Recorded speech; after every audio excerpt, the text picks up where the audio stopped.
Shalom, Bapak Ibu, Saudara-saudariku yang dikasihi Tuhan Yesus Kristus.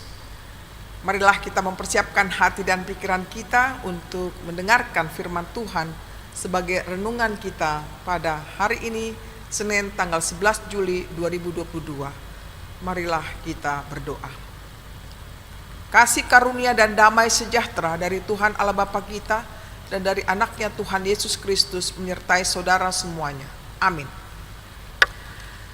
Bapak Ibu Saudara-saudariku, renungan kita pada hari ini dari 1 Petrus 1 ayat 17.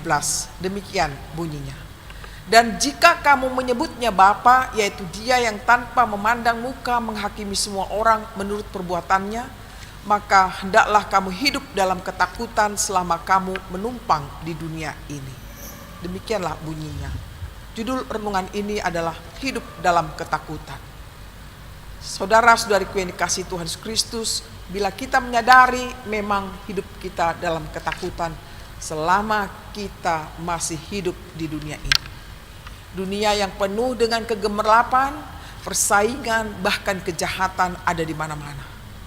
Tentu sebagai orang percaya harus mampu mengatasi segala persoalan dan tetap mengingat bahwa Tuhan Allah sebagai hakim bagi semua orang.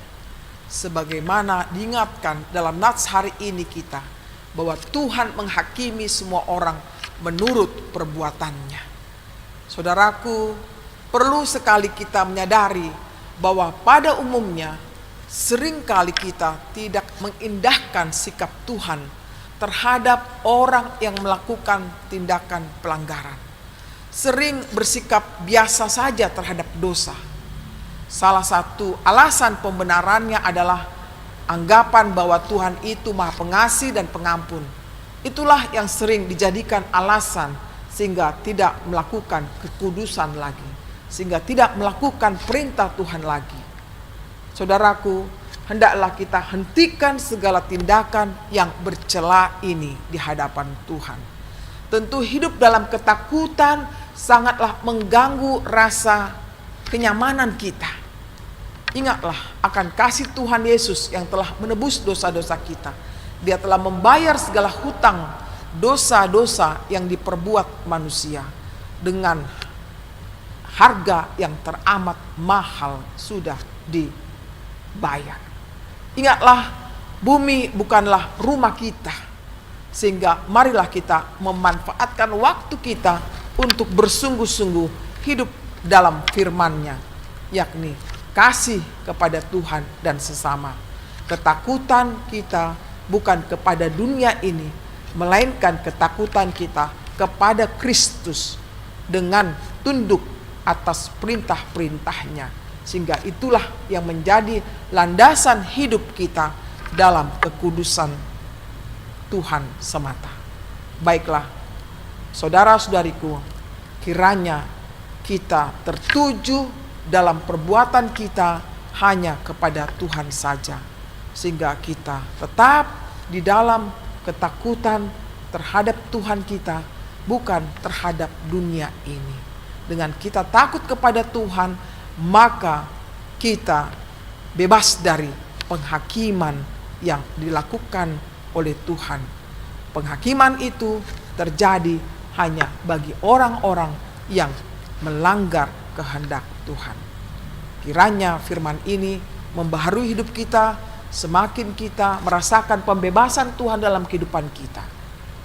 Karena Dia menginginkan kita hidup di dalam kebebasan, namun kebebasan yang terarah sesuai dengan firman Tuhan.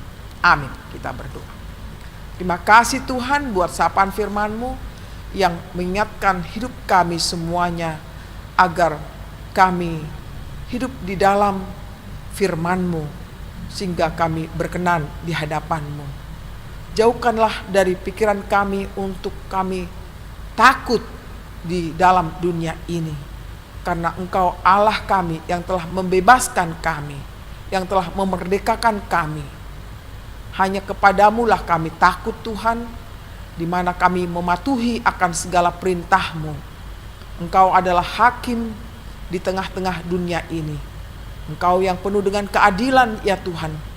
Itulah yang kami rasakan dalam perjalanan hidup kami. Kami serahkan hidup kami padamu Tuhan, pimpin kami agar apa yang kami pikirkan, apa yang kami perkatakan, itu berkenan di hadapan-Mu. Berkatilah seluruh anak-anak Tuhan yang bekerja, yang beraktivitas pada hari ini. Beri mereka Tuhan semangat dalam menjalani kehidupan ini. Beri mereka rezeki ya Tuhan, berkat-Mu berlimpah kepada jemaat-Mu. Kami berdoa bagi mereka yang sakit Tuhan sembuhkan, bagi mereka yang lemah Tuhan kuatkan iman mereka, bagi mereka yang kekurangan Tuhan cukupkan kebutuhan mereka.